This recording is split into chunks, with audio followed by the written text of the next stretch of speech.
നമസ്കാരം. അപ്പോൾ നമ്മുടെ LP എക്സാമിന് വേണ്ടിയിട്ട് ഒരുങ്ങുന്ന കൂട്ടുകാർക്ക് വളരെ ഉപകാരപ്രദമായിട്ടുള്ള ഒരു വീഡിയോ ആണ് കേട്ടോ. അപ്പോൾ ഇനി കൂടുതലൊന്നും പറയുന്നില്ല, നമുക്ക് വേഗം കാര്യത്തിലേക്ക് കടക്കാം.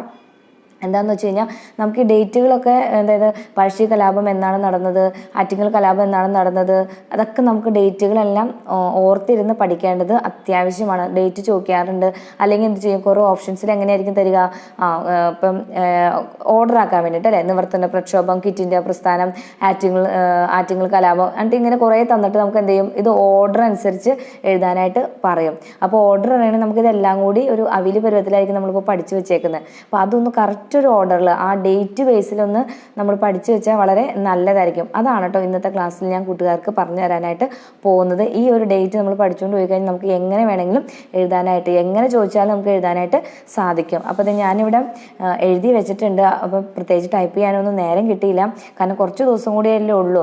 അപ്പോൾ ഇത് കൂട്ടുകാർക്ക് വായിക്കാൻ കുറച്ച് ബുദ്ധിമുട്ടായിരിക്കും. എൻ്റെ ഹാൻഡ് റൈറ്റിംഗ് തീരെ മോശമാണ്. അപ്പം ഞാനിത് വായിച്ചു തരാം ഇത് എന്താണെന്ന്. അപ്പോൾ ഈ ഒരു ഡേറ്റ് കൂട്ടുകാർ എഴുതിയെടുത്തു കഴിഞ്ഞാൽ വളരെ നല്ലതായിരിക്കും കേട്ടോ. ഞാൻ ഡീറ്റെയിൽ ആയിട്ട് അതൊന്നും എക്സ്പ്ലെയിൻ ചെയ്യുന്നില്ല, ജസ്റ്റ് ആ ഡേറ്റ് മാത്രമാണ് കേട്ടോ പറയുന്നത്. കൂട്ടുകാർക്ക് അറിയാവുന്ന കാര്യം തന്നെയാണ്, എങ്കിൽ കൂടിയും ഒന്ന് ശ്രദ്ധിച്ചിരിക്കുക. അപ്പോൾ ആദ്യത്തെ കലാപം ഏതാണ്? 1721 ഏപ്രിൽ 15 നടന്ന ആറ്റിങ്ങൽ കലാപമാണ്. അപ്പോൾ ആറ്റിങ്ങൽ കലാപം എന്താണെന്ന് കൂട്ടുകാർക്ക് അറിയാലോ. ആദ്യത്തെ സംഘടിത കലാപമാണ് ആറ്റിങ്ങൽ കലാപം. എന്നാണ് നടന്നത്? 1721 ഏപ്രിൽ 15 ഓർത്തിരിക്കുക. ഇനി അടുത്തതാണ് 1723 നടന്ന വേണാട് ഉടമ്പടി. ആര് തമ്മിലായിരുന്നു? മാർത്താണ്ഡ് വർമ്മയും അലക്സാണ്ടർ ഓമും തമ്മിലായിരുന്നു വേണാട് ഉടമ്പടി നടന്നത്. എന്നാണ് വർഷം? 1723. അടുത്തത് 1792 ശ്രീരംഗപട്ടണം ഉടമ്പടി നടന്നത്. ആരുമായിട്ടായിരുന്നു? ടിപ്പു സുൽത്താനിൽ നിന്ന് ബ്രിട്ടീഷുകാർക്ക് മലബാർ ലഭിച്ചത് ഏത് ഉടമ്പടി പ്രകാരമാണ്? ശ്രീരംഗപട്ടണം ഉടമ്പടി പ്രകാരമാണ്. അപ്പം എന്നായിരുന്നു ശ്രീരംഗപട്ടണം ഉടമ്പടി? 1792. ഇനി അടുത്തതാണ് ഒന്നാം പഴശ്ശി വിപ്ലവം. ഒന്നാം പഴശ്ശി വിപ്ലവം എന്നാണ് നടന്നത്?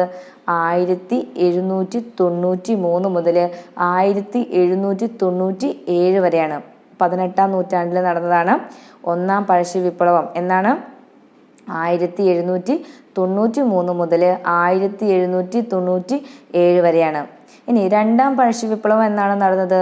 1800 മുതൽ 1805 വരെയാണ്. അത് 19-ാം നൂറ്റാണ്ടിലാണ്. ഇനി പഴശ്ശിരാജ മരിച്ചത് നവംബർ 30 മരിച്ചത്. 1805 അദ്ദേഹം മരിച്ചത്.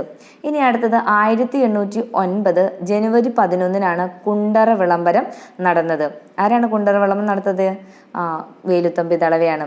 1809 ജനുവരി 11 കുണ്ടറ വിളംബരം.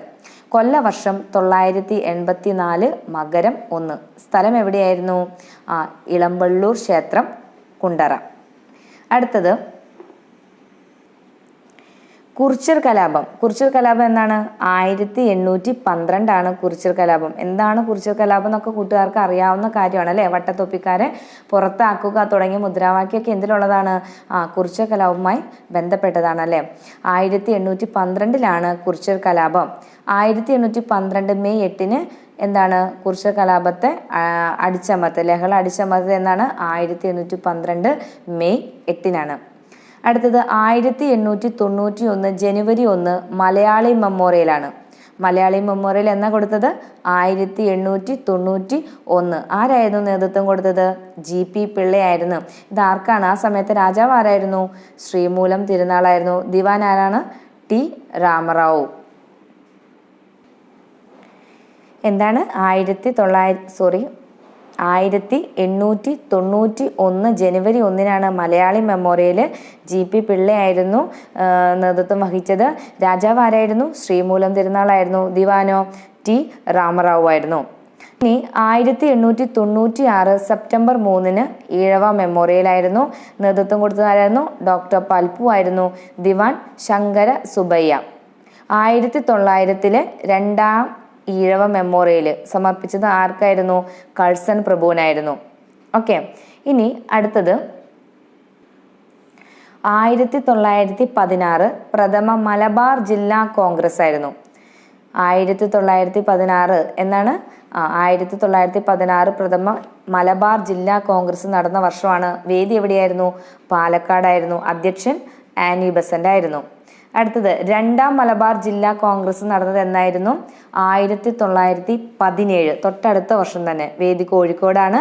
അധ്യക്ഷൻ CP രാമസ്വാമി അയ്യറാണ്. 1916 പ്രഥമ, അതായത് ഒന്നാമത്തെ മലബാർ ജില്ലാ കോൺഗ്രസ് വേദി പാലക്കാട്, അധ്യക്ഷൻ ആനി ബസന്റ് ആയിരുന്നു. 1917 രണ്ടാം മലബാർ ജില്ലാ കോൺഗ്രസ് വേദി കോഴിക്കോട്, അധ്യക്ഷൻ ആരാണ്? CP രാമസ്വാമി അയ്യർ. 1918, തൊട്ടടുത്ത വർഷം, മൂന്നാം മലബാർ കോൺഗ്രസ് വേദി തലശ്ശേരി ആയിരുന്നു. അധ്യക്ഷൻ ആസിം അലി ഖാൻ. 1919 നാലാമത്തെ മലബാർ ജില്ലാ കോൺഗ്രസ് വേദി വടകര, അധ്യക്ഷനാരായിരുന്നു? KP രാമൻ മേനോനാണ്. അപ്പം 4 മലബാർ ജില്ലാ കോൺഗ്രസ് 16, 17, 18, 19. 16 ആരായിരുന്നു? ആനി ബസന്റ് ആയിരുന്നു അധ്യക്ഷൻ. വേദി പാലക്കാട്. 17 കോഴിക്കോടായിരുന്നു സ്ഥലം. അധ്യക്ഷനാരായിരുന്നു? CP രാമസ്വാമി അയ്യർ. 18 മൂന്നാം മലബാർ ജില്ല തലശ്ശേരി ആയിരുന്നു വേദി. ആസിം അലിഖാൻ ആയിരുന്നു അധ്യക്ഷൻ. നാലാമത്തെ വേദി വടകരയാണ്. അധ്യക്ഷനാരാണ്? KP രാമൻ മേനോനാണ്. ഇനി 1920 വേദി മഞ്ചേരിയാണ്, അഞ്ചാമത്തെയാണ്. ആരായിരുന്നു അധ്യക്ഷൻ? കസ്തൂരി രംഗ അയ്യങ്കാർ. 5 കാര്യങ്ങളും ഓർത്തിരിക്കാം. അടുത്തത് ഏതാണ്? 1919 ഖിലാഫത്ത് പ്രസ്ഥാനം. ആരാണ്? ഖിലാഫത്ത് പ്രസ്ഥാനം 1919. 1921 ഏത്? മലബാർ കലാപം. 1921 മലബാർ കലാപം. ആ വർഷം തന്നെയാണ് എന്തും കൂടി ഉള്ളത്? പുക്കോട്ടൂർ സമരം കൂടി ഉള്ളത്. അതായത് പുക്കോട്ടൂർ കലാപം 1921. 1921 ഏതാണ്? പുക്കോട്ടൂർ കലാപം. എന്താണ് പുക്കോട്ടൂർ കലാപം എന്നൊക്കെ അറിയാലോ കൂട്ടുകാർക്ക്. പുക്കോട്ടൂരെ ഖിലാഫത്ത് കമ്മിറ്റിയുടെ സെക്രട്ടറി ആയ വടക്കേ വീട്ടിൽ മുഹമ്മദിനെ മോഷണക്കുറ്റം ചുമത്തി അറസ്റ്റ് ചെയ്തതിന് പ്രതികരിച്ചാണ് ഏത് കലാപം ഉണ്ടായത്? പുക്കോട്ടൂർ യുദ്ധം അല്ലെങ്കിൽ പുക്കോട്ടൂർ കലാപം ഉണ്ടായത്. എന്നാണ് ഉണ്ടായത്? 1921. മലബാർ കലാപത്തിന്റെ ഭാഗമായിട്ട് നടന്ന പ്രധാന സംഭവമാണ് ഏത്? ഈ പുക്കോട്ടൂർ സമരം. ഓക്കെ. ഇനി അടുത്തത് 1921 നവംബർ 10 എന്ത് വന്നത്? വാഗൺ ട്രാജഡി സംഭവിച്ചത്. 1921 നവംബർ 10 വാഗൺ ട്രാജഡി. അപ്പോൾ ഈ 3 വർഷം, അതായത് 1921 മലബാർ കലാപം, 21 തന്നെ പുക്കോട്ടൂർ കലാപം, പിന്നെ എന്തും കൂടി ഉണ്ട്? വാഗൺ ട്രാജഡിയും കൂടി ഉണ്ട്. ഇനി അതിൻ്റെ സ്മാരകം എവിടെയാണ്? വാഗൺ ട്രാജഡി സ്മാരകം തിരൂരാണ്. 1924 മാർച്ച് 30 വൈക്കം സത്യാഗ്രഹം. എന്നാണ് വൈക്കം സത്യാഗ്രഹം? 1924 മാർച്ച് 30. 1923 കാക്കിനട സമ്മേളനത്തിന് ഐക്യത്തിനെതിരെ നടന്ന TK മാധവന്റെ പ്രമേയം അവതരിപ്പിച്ചു. അപ്പൊ 1924 മാർച്ച് 30 വൈക്കം സത്യാഗ്രഹമാണ്. എന്നാണ്? 1924 മാർച്ച് 30 വൈക്കം സത്യാഗ്രഹമാണ്. ആരാണ് നേതാക്കളായിരുന്നത്? TK മാധവനും KP Keshavan മേനോനുമാണ്. തുടങ്ങുന്ന സമയത്ത്, വൈക്കം സത്യാഗ്രഹം തുടങ്ങുന്ന സമയത്ത് തിരുവിതാംകൂർ രാജാവ് ആരായിരുന്നു? ശ്രീമൂലം തിരുനാളായിരുന്നു. അവസാനിക്കുന്ന സമയത്ത് ആരായിരുന്നു? റാണി സേതു ലക്ഷ്മിബായി ആയിരുന്നു. എന്താണ്? 1924 മാർച്ച് 30 വൈക്കം സത്യാഗ്രഹം. നേതാക്കൾ ആരായിരുന്നു? TK മാധവനും KP Keshava മേനോനാണ്. തുടങ്ങുന്ന സമയത്ത് തിരുവിതാംകൂർ രാജാവ് ആരായിരുന്നു? ശ്രീമൂലം തിരുനാളാണ്. അവസാനിക്കുന്ന സമയത്ത് ആരായിരുന്നു? റാണി സേതു ലക്ഷ്മിബായി ആയിരുന്നു. 1923 കാക്കിനട സമ്മേളനത്തിനാണ് ഐക്യത്തിനെതിരെ TK മാധവൻ പ്രമേയം അവതരിപ്പിച്ചത്. 1923 നടന്ന കാക്കിനട സമ്മേളനത്തില് TK മാധവൻ ഐക്യത്തിനെതിരെയുള്ള പ്രമേയം അവതരിപ്പിച്ചു. അതുപോലെ തന്നെ കറണ്ട് അഫേഴ്സിൽ ചോദിക്കാൻ സാധ്യതയുള്ളതാണ്. വൈക്കം സത്യാഗ്രഹത്തിന്റെ 100ാം വാർഷികമാണ് 2024 ആഘോഷിക്കുന്നത്. 2024 വൈക്കം സത്യാഗ്രഹത്തിന്റെ 100ാം വാർഷികമാണ് കേട്ടോ. അത് പ്രത്യേകം ഓർത്തിരിക്കാം. 1924 നവംബറിൽ സവർണ ജാഥ വൈക്കത്ത് നിന്ന് തിരുവനന്തപുരത്തേക്ക് സംഘടിപ്പിച്ചത് ആരായിരുന്നു? മന്നത്ത് പത്മനാഭനാണ്. 1924 നവംബറിൽ സവർണ ജാഥ എവിടെ നിന്ന് എവിടേക്കായിരുന്നു? വൈക്കത്ത് നിന്ന് തിരുവനന്തപുരത്തേക്ക് സംഘടിപ്പിച്ചത് ആരായിരുന്നു? മന്നത്ത് പത്മനാഭൻ. 1925 നവംബർ 23 വൈക്കം സത്യാഗ്രഹം അവസാനിച്ചു. 1925 നവംബർ 23 വൈക്കം സത്യാഗ്രഹം അവസാനിപ്പിച്ചു. ഇനി വൈക്കം ഏത് ജില്ലയിലാണെന്ന് ചോദിച്ചു കഴിഞ്ഞാൽ വൈക്കം ഏത് ജില്ലയിലാണ്? കോട്ടയം ജില്ലയിലാണ്. 1930 ഏപ്രിൽ 13 കേരള ഉപ്പ് സത്യാഗ്രഹം. അപ്പൊ കേരള ഉപ്പ് സത്യാഗ്രഹം എന്നാണ്? 1930 ഏപ്രിൽ 13. കേന്ദ്രം എവിടെയായിരുന്നു? ഉളിയത്തുകടവ് പയ്യന്നൂര്. ഏതാണ്? ഉളിയത്തുകടവ് പയ്യന്നൂര്. ആരായിരുന്നു നേതൃത്വം വഹിച്ചത്? പയ്യന്നൂരിൽ നേതൃത്വം വഹിച്ചത് ആരാണ്? കെ കേളപ്പനാണ്. 1931 നവംബർ 1 ഗുരുവായൂർ സത്യാഗ്രഹം. ഗുരുവായൂർ സത്യാഗ്രഹം എന്നാണ്? 1931 നവംബർ 1. ആരാണോ നേതൃത്വം കൊടുത്തത്? കെ കേളപ്പനാണ്. അടുത്തത് 1932 നിവർത്തന പ്രക്ഷോഭം. രണ്ടാം ബർദോളി എന്നറിയപ്പെടുന്നതും ഏതാണ്? നിവർത്തന പ്രക്ഷോഭമാണ്. എന്നാണ് നിവർത്തന പ്രക്ഷോഭം നടന്നത്? 1932. എന്തായിരുന്നു അതിന്റെ ലക്ഷ്യം?